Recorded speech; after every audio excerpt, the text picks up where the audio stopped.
இரட்சகருமாகிய இயேசு கிறிஸ்துவின் நாமத்தில் உங்கள் யாவருக்கும் அன்பின் வாழ்த்துக்கள். தேவனின் மேல் வைக்கிற நம்பிக்கை நம்முடைய வாழ்வில் வளமான காரியத்திற்கு நேராக அழைத்து செல்லும். பல நேரங்களில் மனிதர்கள் மேல் நம்பிக்கை வைப்பார்கள், புயபலத்தின் மேல் நம்பிக்கை வைப்பார்கள், ஏதோ ஒரு காரியத்தை அதிகமாக நம்பிக்கை வைப்பார்கள், ஆனால் தோற்று போய் விடுவார்கள். வேதம் சொல்லுகிறது, தேவனை நம்புகிற மனிதன் செழிப்பான் என்று சொல்லப்பட்டிருக்கிறது. மறுபக்கத்தில் ஏசாயா தீர்க்கதரிசியின் புத்தகம் 26ஆம் அதிகாரம் 4ஆம் வசனம் வாசிக்க கேட்கும் பொழுது வேதம் என்ன சொல்லுகிறது? சற்றே நீங்கள் கவனியுங்கள். கர்த்தரை என்றென்றைக்கு நம்புங்கள், கர்த்தராகிய யெகோவா நித்திய கன்மலையாய் இருக்கிறார். இங்கே வாசிக்க கேட்கும் பொழுது தேவ ஜனத்தின் நடுவில் நம்பிக்கை அற்றவர்களான காலங்கள் வந்து இருக்கிறது. தேவனாகிய கர்த்தர் தம்முடைய ஜனத்திற்கு ஆறுதலின் வார்த்தையை சொல்லுகிறார். கடந்து முடிந்ததையெல்லாம் நீங்கள் விட்டுவிடுங்கள், இனி வரப்போகிற காரியத்தை நினைத்து தேவனுடைய சமூகத்தில் உங்களுக்கு நம்பிக்கை எழட்டும். ஏசாயா தீர்க்கதரிசி சொல்லுகிறார், தேவன் மேல் நம்பிக்கை வையுங்கள், அவர் நித்திய கன்மலையாக இருக்கிறார். வேதாகமத்தில் வாசிக்க கேட்கும் பொழுது பலரும் பல விதங்களில் பலவிதமான காரியங்களை நம்பினதாகவும், ஆனால் அதன் பின்பாக அவர்கள் தோற்று போன காட்சிகளை குறித்து வேதம் சொல்கிறது. இந்த செய்தியை கேட்டுக்கொண்டிருக்கிற என் அன்புக்குரிய சகோதர சகோதரிகளே, பெரியவர்களே, நம்முடைய ஒவ்வொரு நம்பிக்கையும் தேவனின் மேல் அதிகமாக நிறைந்திருக்க வேண்டும் என்று தேவன் விரும்புகிறார். வேதத்தில் வாசிக்க கேட்கும் பொழுது நம்பினவர்கள் வெற்றி பெறுவார்கள். தேவனின் மேல் நம்பிக்கை வைக்கிறவர்கள் ஒரு சுபிட்சமான நிலைக்கு அழைத்து செல்வார்கள். உங்களுடைய வாழ்வில் இன்று ஒரு சுபிட்சம் பிறக்க வேண்டும், ஒரு புதிய காரியம் உருவாக வேண்டும், நிறைவானதை நீங்கள் பார்க்க வேண்டும், நேர்த்தியானதை சுதந்திரிக்க வேண்டும். உங்களுடைய ஆவி ஏங்கிக் கொண்டிருக்கிறது, உங்களுடைய மனம் ஏங்கிக் கொண்டிருக்கிறது. எப்பொழுது வரும், என்று வரும் என்றே நீங்கள் கேட்கிறீர்கள். இன்றைக்கு ஆண்டவராகிய தேவன் அதை தெளிவுபடுத்துகிறார். தேவனின் மேல் வைக்கும் நம்பிக்கை. சரி, இந்த நம்பிக்கையை குறித்து நடந்த காட்சிகளை வேதம் சுட்டி காட்டுகின்றன. சங்கீத புத்தகம் 20ஆம் அதிகாரம் 7, 8 இந்த 2 வசனங்களை சற்றே நீங்கள் கவனியுங்கள். சிலர் ரதங்களை குறித்தும் சிலர் குதிரைகளை குறித்தும் மேன்மை பாராட்டுகிறார்கள், நாங்களோ எங்கள் தேவனாகிய கர்த்தருடைய நாமத்தை குறித்து மேன்மை பாராட்டுவோம். அவர்கள் முறிந்து விழுந்தார்கள், நாங்களோ எழுந்து நிமிர்ந்து நிற்கிறோம். இங்கே 2 விதமான கூட்டத்தினுடைய நம்பிக்கையை குறித்து வேதம் சுட்டி காட்டுகின்றன. சிலர் ரதங்களையும் குதிரைகளையும் குறித்து மேன்மை பாராட்டினார்களாம். மறுபக்கம் தேவனுடைய ஜனம் என்று சொல்லப்படுகிற ஒரு கூட்டத்தாரை குறித்து வேதம் சொல்லுகிறது, அவர்கள் தேவனை குறித்து மேன்மை பாராட்டினார்கள். என் அன்புக்குரியவர்களே, அவர்கள் முறிந்து விழுந்தார்கள் என்று வரலாறு சொல்லுகின்றன. ஆனால் தேவனின் மேல் நம்பிக்கை வைத்து தேவனை சார்ந்திருக்கிறதான அந்த ஜனத்தின் நடுவிலே தேவனாகிய கர்த்தர் அவர்களை எழுந்து நிமிர்ந்து நிற்க வைத்தார் என்று தேவனுடைய வார்த்தை சொல்லுகிறது. சரி, இனி வருகிற நாட்களிலே நாம் வெற்றியோடு கூட மகிழ்ச்சியோடு கம்பீரத்தோடு ஆர்ப்பரிப்போடு நிற்பதற்கு ஒரே ஒரு வழி, ஒரே ஒரு காரியம், தேவனை குறித்து மேன்மை பாராட்டுங்கள். என் அன்புக்குரியவர்களே, சில காலங்கள் எதையோ குறித்து, யாரையோ குறித்து, ஏதோ ஒரு சூழ்நிலையை குறித்து மேன்மை பாராட்டி மேன்மை பாராட்டி மேன்மை பாராட்டி நீங்கள் தள்ளாடி விட்டீர்கள். போதும், அதை நிறுத்திவிட்டு என் ஆண்டவரின் பக்கமாக என்னுடைய முகத்தை நான் திருப்புவேன். எசேக்கியா ராஜா என்கிற ஒருவன் இருந்தான். யூதயாவிலே அரசாண்ட நாட்களில் அவருடைய வாழ்க்கையிலே ஒரு பெரிய சோகம் வந்தது. அந்த சோகத்தின் நடுவிலே எசேக்கியா ராஜா என்ன செய்தார்? சற்றே நீங்கள் கவனித்து பாருங்கள். யூதயா நாட்டின் மேல் மிகப்பெரிய ராஜாவாக இருக்கிறார். அந்த ராஜாவுக்கும் சோதனை வரத்தான் செய்தது. ஆனாலும் அவர் துவண்டு போகவில்லை. அவருடைய மரணம் நேரிடுகிற ஒரு சூழ்நிலை உருவாகுகிறது. மரண போராட்டத்திற்கு நடுவில் இருக்கும் போது அவர் தன் அரண்மனையிலே செவர்புறமாக திரும்பினார். தேவனுடைய முகத்தை பார்த்து அழுதார், கண்ணீர் விட்டு ஜெபித்தார் என்று தேவனுடைய வார்த்தை சொல்கிறது. இந்த காட்சிகளை கவனித்து பாருங்கள். யூதயா நாட்டு மன்னன் எசேக்கியா அந்த அழும்போது அரண்மனையே குலுங்கியிருக்கும். எல்லாரும் பார்த்து கொண்டிருக்கிறார்கள். ஏன் ராஜா அழுகிறார்? ராஜாவுக்கு ஒரு இக்கட்டு வந்திருக்கிறது. அந்த இக்கட்டை சரி செய்வதற்கு சர்வ வல்லமுள்ள தேவனால் மட்டும்தான் முடியும் என்பதை எசேக்கியா ராஜா நன்கு அறிந்திருந்தார். என் அன்புக்குரிய தேவனுடைய பிள்ளைகளே, நிகழ்ந்தது என்ன? ஆண்டவராகிய தேவன் நம்பிக்கையோடு அழுது ஜெபித்த அந்த ராஜாவுக்கு தேவன் இறங்கினார். சூழ்நிலை சொல்லுகிறது, இன்னும் கொஞ்ச நேரத்திற்குள்ளாக எசேக்கியாவுக்கு மரணம் நேரிட போகிறது. அவர் முறிந்து விழப்போகிறார், முறிந்து விழப்போகிறார். யூதயாவினுடைய கொடி கீழே இறக்கப்பட போகிறது. இல்லை பிரியமானவர்களே, அதே யூதயா தேசத்தில் இறக்கப்பட வேண்டிய கொடி ஏற்றப்படுவதற்காக தேவனின் மேல் நம்பிக்கையோடு கூட அவர் ஜெபித்த காட்சி, தேவனின் மேல் வைக்கிற நம்பிக்கை. சரி, அன்று அவர் தேவனை நம்பினார், வெற்றி பெற்றார், கொடி ஏற்றப்பட்டது, புது வாழ்வு அவருக்கு பிறந்தது. சங்கீதக்காரன் என்ன சொல்கிறான்? சிலர் ரதங்களை குறித்தும் குதிரைகளை குறித்தும் மேன்மை பாராட்டினார்கள், அவர்கள் விழுந்தார்கள். நாங்களோ என்று சொல்லப்படுகிற காட்சியில தான் அன்றைக்கு யூதயா நாட்டு மன்னன் எசேக்கியா வருகிறார். என் அன்புக்குரியவர்களே, இன்றும் கூட தேவனுடைய சமூகத்தில் எந்தெந்த காரியங்களுக்காக தேவனின் மேல் நம்பிக்கை வைத்து ஜெபிக்கிறீர்களோ அத்தனை காரியத்திலையும் பரலோகத்திலிருந்து ஒரு அதிசயமான செய்தி உங்கள் எல்லைகளிலே புறப்பட்டு வருகிறதை நீங்கள் காண்பீர்கள். சத்துருக்கள் மிரண்டோடுகிறதையும் நீங்கள் காணப்போகிறீர்கள். சரி, தேவனின் மேல் நம்பிக்கை வைக்கிறவர்கள் எல்லா நாளும் சுகித்திருப்பார்கள். என்னுடைய ஆரம்ப நாட்கள் மிகுந்த போராட்டத்திற்கு நடுவில் ஊழிய பயணங்கள் இருந்தன.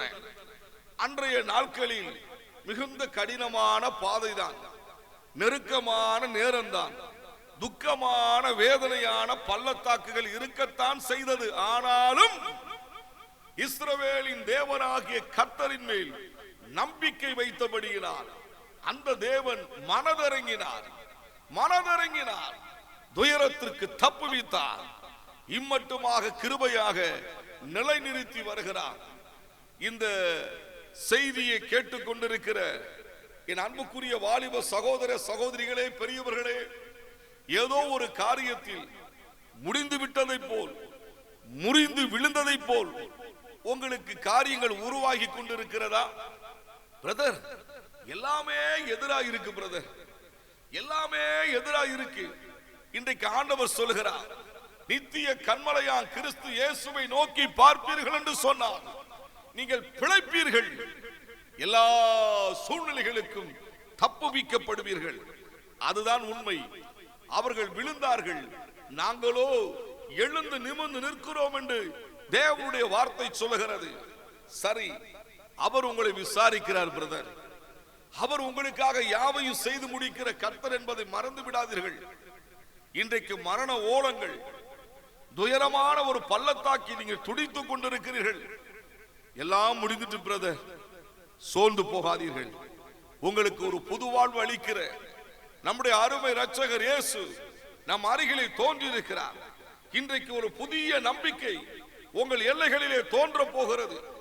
நீங்கள் சுபிட்சத்தோடு எழும்பி நின்று தேவனுடைய நாமத்தை மகிமைப்படுத்த போகிறீர்கள். அதுதான் உண்மை, அதுதான் உண்மை.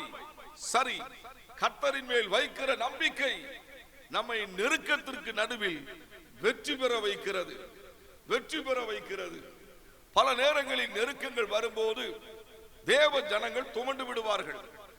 நெருக்கம் என்று சொல்லுகிறது கிறிஸ்தவத்திற்கு இது புதிதானது அல்ல.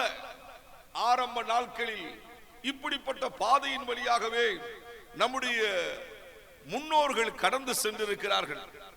நமக்கு முன்பாக காணப்பட்ட தேவனுடைய பிள்ளைகள் கடந்து சென்றிருக்கிறார்கள். இறுதியிலே வெற்றி பெற்ற காட்சிகளை தான் வேதம் நமக்கு சுட்டி காட்டுகின்றன. சரி, நமக்கு ஒரு புது வாழ்வு, நெருக்கத்திற்கு நடுவில் எழுந்து நிமிர்ந்து தேவன் நிற்க வைப்பார் கர்த்தரை நம்பும் போது. இரண்டாவது, தேவனின் மேல் வைக்கிற நம்பிக்கை எப்படிப்பட்ட காரியத்தை நமக்கு உருவாக்கி தருகின்றன, அதை குறித்து வேதத்தில் வாசிக்க கேட்கும் பொழுது வேதம் இவ்வண்ணமாக சொல்கிறது. 2 தீமோத்தேயுவின் புத்தகம் 1ஆம் அதிகாரம் 12ஆம் வசனம், தேவனின் மேல் நம்பிக்கை வைக்கும் போது நடக்கும் காரியங்கள். அது நிமித்தம் நான் இந்த பாடுகளை அனுபவிக்கிறேன், ஆயினும் நான் வெட்கப்படுகிறது இல்லை.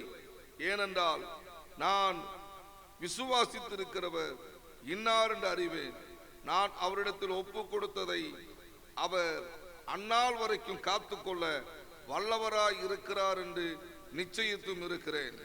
இங்கே வாசிக்க கேட்கும் பொழுது பவுல் அடிகளார் எழுதுகிற அந்த காட்சிகளை கவனித்து பாருங்கள். முற்றுமுடிய காக்க வல்லமை உள்ளவர், முற்றுமுடிய காக்க வல்லமை உள்ளவர். ஒரு மிகுந்த ஒரு போராட்டத்திற்கு நடுவிலே ஒவ்வொரு நாளும் கடந்து சென்ற காட்சிகளை குறித்து பவுல் பட்டியலிட்டு சொல்லுகிறதை பார்க்க முடியும்.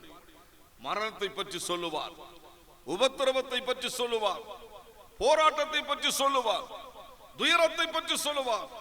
மரணமே உன் கூர் எங்கே, பாதாளமே உன் ஜெயம் எங்கே என்றெல்லாம் வினாவின காட்சிகள் இன்று நம்முடைய கண்களுக்கு மத்தியிலே தோண்டிக் கொண்டே இருக்கின்றன. பவுலுடைய பிரயாணங்களில் நடந்த ஒவ்வொரு காட்சிகளையும் கவனித்து பாருங்கள். ஒரு முறை சொல்லுவார், உள்ளே பயம் வெளியே போராட்டம், உள்ளே பயம் வெளியே போராட்டம். சில ஆவிக்குரிய தேவனுடைய பிள்ளைகளை பிடித்தான் கர்த்தரின் மேல் நம்பிக்கை வைத்திருக்கிறார்கள், தேவனை சார்ந்திருக்கிறார்கள். உள்ளமோ பயப்படுகிறது, உள்ளமோ பயப்படுகிறது. தேவன் இன்றைக்கு உங்களுடைய கைகளை பிடித்து சொல்லுகிறார், முற்று முடிய காக்க வல்லமை உள்ள தேவன் நான் உங்களோடு கூட இருக்கிறபடியினால் இறுதி வரைக்கும் என்னுடைய ஒத்தாசையை அனுப்பி உங்களுக்கு நேரிட்டு இருக்கிற அத்தனை சோதனைகளிலும் தப்புவித்து திட நம்பிக்கையும் புதுபலனையும் கொடுத்து உங்களை நிறைவாய் நடத்த வல்லமை உள்ள தேவன். பவுலுடைய பிரயாணங்களிலே சற்றே நீங்கள் சிந்தித்து பாருங்கள். மரண போராட்டம் இருக்கத்தான் செய்தது, இல்லை என்று சொல்லவில்லை. ஆவிக்குரிய தேவனுடைய பிள்ளைகளே, கர்த்தருக்காக வைராக்கியமாக வாழ்ந்து நம்பிக்கையோடு கூட இருக்கிற வாழ்க்கையில் ஏதோ ஒரு சூறாவளியை போல் இன்று ஏதோ ஒரு காரியம் புறப்பட்டு வந்திருக்கிறது. இந்த சூறாவளிக்கு நடுவில் தப்பி பிழைப்போமோ என்கிற நம்பிக்கை அற்றவர்களாக பயமும் திகிலும் ஒவ்வொரு நாளும் உங்களுடைய ஆவிக்குரிய வாழ்க்கையை ஒடுக்கி கொண்டிருக்கிறது. நிமிர முடியலையா? பயம், எங்கு திரும்பினாலும் பயம், எங்கே பார்த்தாலும் பயம், பயம், பயம்.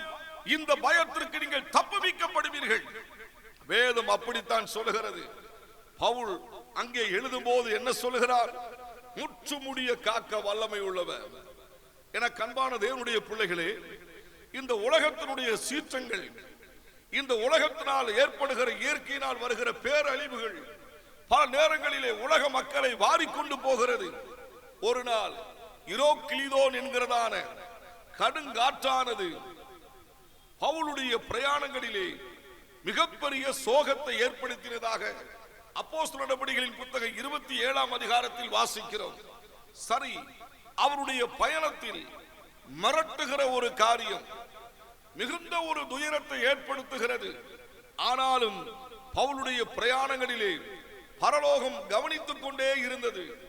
அதைத்தான் பவுல் சுட்டி காட்டுகிறார் தீமோத்தேயுக்கு எழுதும் போது, தீமோத்தேயுவே, முற்று முடிய காக்க வல்லமை உள்ளவர் எனக்கு இருக்கிறார், நிச்சயித்திருக்கிறேன் என்று சொல்லுகிறார். இந்த செய்தியை கேட்டுக்கொண்டிருக்கிற ஒவ்வொரு தேவனுடைய பிள்ளைகளும் சொல்ல வேண்டும், எனக்கு ஒரு தேவன் உண்டு, முற்று முடிய காக்க வல்லமை உள்ளவர். எந்த சூழ்நிலையிலையும் என்னை விட்டு விலக மாட்டார், எந்த ஒரு காரியத்திலையும் என்னை தனிமையாய் விட மாட்டார். எந்த ஒரு காரியத்திலையும் சிறுமைக்கோ நிந்தைக்கோ என்னுடைய வாழ்க்கை ஒப்புக் கொடுக்கப்படுவது இல்லை. என் தேவனாகிய கர்த்தர் என் சிறையிருப்பை திருப்புவார், வெற்றியின் பாதையிலே என்னை நடத்தி செல்லுவார். இந்த செய்தியை கேட்டுக்கொண்டிருக்கிற உங்க வாழ்க்கையில் ஏதோ ஒரு சிறையிருப்பு உங்களை மிரட்டுகிறது பிரதர், சகோதரியே, உங்களை மிரட்டுகிறது ஏதோ ஒரு சிறையிருப்பு. இந்த சிறையிருப்பை குறித்து ஒவ்வொரு நாளும் நீங்கள் அழுது கொண்டே இருக்கிறீர்கள். மனதில் அமைதி இல்லை, துக்கத்திற்கு மேல் துக்கம், துயரத்திற்கு மேல் துயரம். இனி என்ன செய்ய போகிறேன், என்னுடைய எதிர்காலம் எவ்வளமாக இருக்க போகிறது என்று சொல்லி துயரத்தை சுமந்திருக்கிற என் அன்புக்குரிய உள்ளமே, நீங்கள் பயப்படாதீர்கள், பலன் கொண்டு திடமனதாக இருங்கள். முற்றுமுடிய காக்க வல்லமை உள்ள தேவன் உங்கள் அருகில் நிற்கிறார். கைகளை தட்டி உங்கள் அருகில் நிற்கிறார். கைகளை தட்டி கர்த்தரை மகிமைப்படுத்துங்கள். அதுதான் உண்மை, அதுதான் உண்மை. நடந்தது என்ன? பவுல் தன்னுடைய பிரயாணங்களில் எழுதுகிறார், முற்றுமுடிய காக்க வல்லமை உள்ளவர். இப்பொழுதும் கூட உங்களுடைய மனதிலே ஒரு பெரிய பிரகாசம் உண்டாகட்டும், வெளிச்சம் உண்டாகட்டும். நான் கர்த்தரை நம்பி இருக்கிறபடியினால் என்னை முற்றுமுடிய அவர் காப்பார், எனக்கு தைரியத்தை தருவார், திட நம்பிக்கையை தருவார். சரி, அந்த யூரோக்ளிதோன் என்கிற கடுங்காற்றுக்கு பவுலை தேவன் தப்புவித்தார் என்று தேவனுடைய வார்த்தை சொல்லுகிறது. இன்றைக்கு ஆண்டவர் உங்களை பார்த்து கேட்கிறார். எல்லாரும் நீங்கள் கவனிக்கும்படியாக எத்தனையோ காரியத்தில் கர்த்தர் உங்களை தப்புவிச்சிருக்கிறார். இப்பொழுது ஆண்டவர் சொல்லுகிறார், இந்த காரியத்திலையும், இந்த போராட்டத்திலையும், இந்த நெருக்கத்திலையும் நான் உன்னை தப்புவிக்க மாட்டேனா என்று ஆண்டவர் கேட்கிறார். நீங்கள் சொல்ல வேண்டும், என்னை முற்றுமுடிய காக்க வல்லமை உள்ளவரே என்று சொல்லி அவரை மகிமைப்படுத்துங்கள். இதைத்தான் தேவன் எதிர்பார்க்கிறார். தேவன் எதிர்பார்க்கிறார். வேதம் என்ன சொல்லுகிறது? கேளுங்கள், அப்பொழுது உங்களுக்கு கொடுக்கப்படும், அது நிறைவாய் உங்களுக்கு வாரி தாராளமாய் அருளப்படும். இன்றைக்கு ஆண்டவருடைய சமூகத்திற்கு வருவோம், பயத்தை உதறி தள்ளுவோம். தேவனுடைய சமூகத்திலே வந்து, தேவனே எனக்கு இரக்கம் செய்யுங்கப்பா என்று அவர் சமூகத்தை நாம் கெஞ்ச போகிறோம். இன்றைக்கு தேவனாகிய கர்த்தர் உடைய கையை பிடித்து சொல்லுகிறார், முற்றுமுடிய காக்க வல்லமை உள்ளவர். அவரை நம்பி இருக்கிறபடியினால் நீங்கள் வெட்கப்பட்டு போக மாட்டீர்கள். முதலாவதாக நான் சொன்னேன், தேவனின் மேல் வைக்கிற நம்பிக்கை நெருக்கத்திற்கு நடுவில் நம்மை வெற்றி பெற வைக்கிறது. இரண்டாவது, முற்றுமுடிய காக்க வல்லமை உள்ளதாக இருக்கிறது. மூன்றாவது, தேவன் மேல் வைக்கிற நம்பிக்கை எவனமாக இருக்கிறது. அதை குறித்து பக்தன் சொல்லுகிறான். சங்கீதம் 16:8 கவனியுங்கள். கர்த்தரை எப்பொழுதும் எனக்கு முன்பாக வைத்திருக்கிறேன், அவர் என் வலது பரிசுத்தில் இருக்கிறபடியால் நான் அசைக்கப்படுவது இல்லை. தேவனின் மேல் வைக்கிற நம்பிக்கை நம்மை அசையாமல் காத்துக்கொள்ளும். அசைக்கப்படுவது இல்லை, நான் அசைக்கப்படுவது இல்லை. எப்படி சொல்கிறார்? கர்த்தரை எப்பொழுது எனக்கு முன்பாக வைத்திருக்கிறேன். என கண்பானவர்களே, பல நேரங்களிலே நாம் தேவனை வைக்க வேண்டிய இடத்தில் வைக்காமல் நம்முடைய திறமையை கொஞ்சம் வைத்து விடுவோம், நம்முடைய நாண யுக்திகளை கொஞ்சம் வைத்து விடுவோம். நாம் தான் கொஞ்சம் பேசி பார்ப்போமே, நாம் தான் கொஞ்சம் செய்து பார்ப்போமே என்று சொல்லி பல நேரங்களிலே நமக்கு சில ஐடியாக்கள் உருவாகி வரும். ஆனால் வேதம் என்ன சொல்கிறது? கர்த்தரை முன்பாக வைத்திருக்கிறபடியினால் அதுதான் முக்கியத்துவம் வாய்ந்தது. இன்றைக்கு ஜெபிக்கிற தேவனுடைய பிள்ளைகள் தான், தேவ சமூகத்தை சார்ந்திருக்கிறவர்கள் தான், தேவனின் மேல் முழு நம்பிக்கை வைத்திருக்கிறவர்கள் தான். ஆனாலும் சில நேரங்களிலே நீங்கள் அசைக்கப்படுகிறதற்கு ஒரு காரணம் உண்டு பிரதர், காரணம் உண்டு. பல நேரங்களிலே தேவனை வைக்க வேண்டிய இடத்தில் வைக்காமல் உங்களுக்கு தெரிந்த நாண யுக்திகளை பயன்படுத்தினபடியினால் நீங்கள் அசைக்கப்பட்டு போய்விட்டீர்கள். உங்களுடைய காரியங்களிலே வெற்றி பெற முடியாமல் தவிக்கிறீர்கள். புலம்பலும் கண்ணீரும் உங்கள் எல்லைகளிலே வருகிறது. ஸ்திரமாய் இருக்க வேண்டிய நீங்கள் இன்றைக்கு அசைக்கப்பட்டு கொண்டிருக்கிறீர்கள். ஆண்டவராகிய தேவன் கனிவோடு கூட அழைக்கிறார். மனதுருக்கத்தின் தேவனுடைய வல்லமை இப்பொழுது உங்களை தேடி வந்திருக்கிறது. நீங்கள் அசையாமல் காக்கப்பட வேண்டும், நிலைத்திருக்க வேண்டும். அநேகருக்கு மத்தியிலே தேவனுக்கு நற்சாட்சிகளாக இருக்க வேண்டும். தேவனுடைய நாமத்தை மகிமைப்படுத்துகிற ஒரு பாத்திரமாக இருக்க வேண்டும். அதற்காக தான் தேவன் உங்களை தெரிந்து கொண்டிருக்கிறார். சூழ்நிலை சொல்லுகிறது நிற்க முடியாது, நிற்க முடியாது. தாவீது ராஜா தன் அரச மேன்மைக்கு வந்தபோது அவருடைய மேன்மையை கெடுக்கும்படியாக, உயர்வை தடுக்கும்படியாக, ராஜ மேன்மையை பறிக்கும்படியாக வனாந்தரம் வந்தது. வேதனைகள் நிறைந்தது. காடுகளுக்கு தப்ப வேண்டிய சூழ்நிலை, வனாந்தரங்களுக்கு ஓட வேண்டியதாக இருந்தது. தனிமை ஒரு பக்கம், புலம்பல் ஒரு பக்கம், வேதனை ஒரு பக்கம்.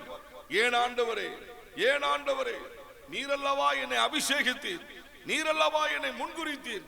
இப்படித்தான் சில தேவ பிள்ளைகள் கேட்பார்கள். உமக்காக வாழ்ந்தேனே, உம்முடைய நாமத்தை மகிமைப்படுத்தினேனே, உம்முடைய சித்தத்தை செய்தேனே, ஏன் ஆண்டவரே எனக்கு இப்படிப்பட்ட ஒரு பாதை, இப்படிப்பட்ட வனாந்தரத்தில் வாழ்வு ஏன் ஏன் ஏன் ஏன்? இன்றைக்கு ஆண்டவர் சொல்கிறார், அது முடிவுக்கு வரப்போகிறது. வெற்றியின் செய்தி இஸ்ரவேலிலே மிகப்பெரியதான ஒரு சிறந்த விளக்கு எரிந்து கொண்டிருக்கும்படியாக தாவீதே, உன்னை குறித்த ஒரு தேவனுடைய திட்டம் உண்டு. இதை கவனித்துக் கொண்டிருக்கிற நீங்கள் சாதாரணமான நிலையில் இருக்கிறீர்கள். உங்களை குறித்த ஒரு தேவனுடைய திட்டம் உண்டு. உங்களை குறித்த தேவனுடைய ஒரு திட்டம் இருக்கிறது. அந்த திட்டத்திற்கு நேராக தேவன் உங்களை பிரகாசிக்க வைக்க போகிறார், பிரகாசிக்க வைக்க போகிறார். ஒருவேளை நீங்க கேட்கலாம், ஐயா பிரகாசமும் இல்ல, இருண்டு போன என்னுடைய வாழ்க்கையிலே எப்படியா ஒரு பிரகாசம் வரும் என்று நீங்க நினைக்கலாம். வேதம் என்ன சொல்கிறது? ஆழ்ந்த இருளில் நடந்தாலும் பொல்லாப்புக்கு பயப்படேன், தேவரே நீர் என்னோடு கூட இருக்கிறீர், உமது கோலும் தடியும் என்னை தேற்றும் என்று சொன்னார். இப்பொழுது நீங்கள் அறிக்கையிட வேண்டும், கர்த்தர் என்னை அசையாமல் காத்து பிரகாசிக்க வைக்க போகிறார். கைகளை தட்டி சொல்லுங்க சகோதரியே, சகோதரனே, கர்த்தர் என்னை பிரகாசிக்க வைக்க போகிறார். எங்கள் காரியங்களிலே ஒரு வெளிச்சம் உதிக்க போகிறது. தேவனுடைய தயவு பெருக போகிறது. தேவனாகிய கர்த்தர் எங்களோடு கூட வரப்போகிறார். நாங்கள் அசைக்கப்பட மாட்டோம். அறிக்கையிடுங்கள். உங்களிடத்தில் ஆண்டவர் எதிர்பார்ப்பது அதுதான்.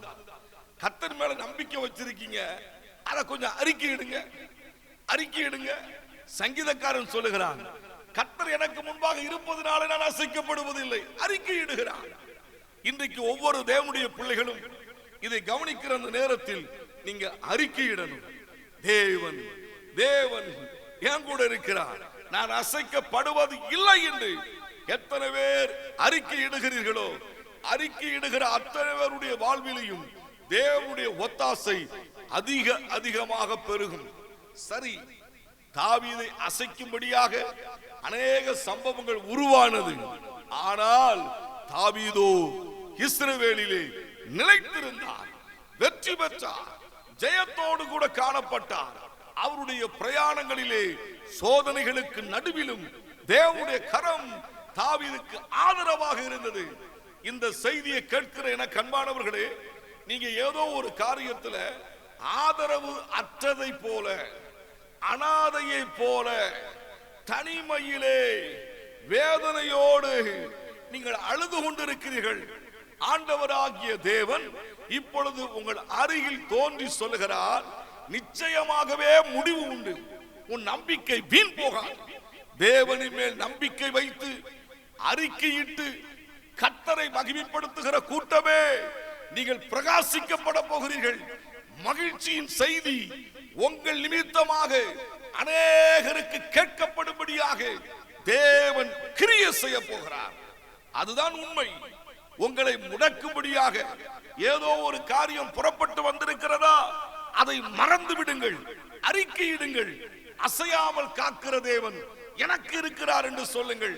உங்களுக்கு எதிராக புறப்பட்டு வந்ததையே பேசி பேசி உங்கள் ஆவியிலே துயரத்துக்கு இடம் கொடாதபடி, துக்கத்திற்கு இடம் கூடாதபடி, கவலைக்கு இடம் கூடாதபடி, வேதனைகளுக்கு இடம் கூடாதபடி, சோதனைக்கு இடம் கூடாதபடி வெற்றி பெற வைக்கிற தேவன் இருக்கிறார் என்று அறிக்கையிட்டு பாருங்கள். தேவனுடைய அதிசய வல்லமையை நீங்கள் காண போகிறீர்கள். என்றும் அசைக்கப்படுவது இல்லை.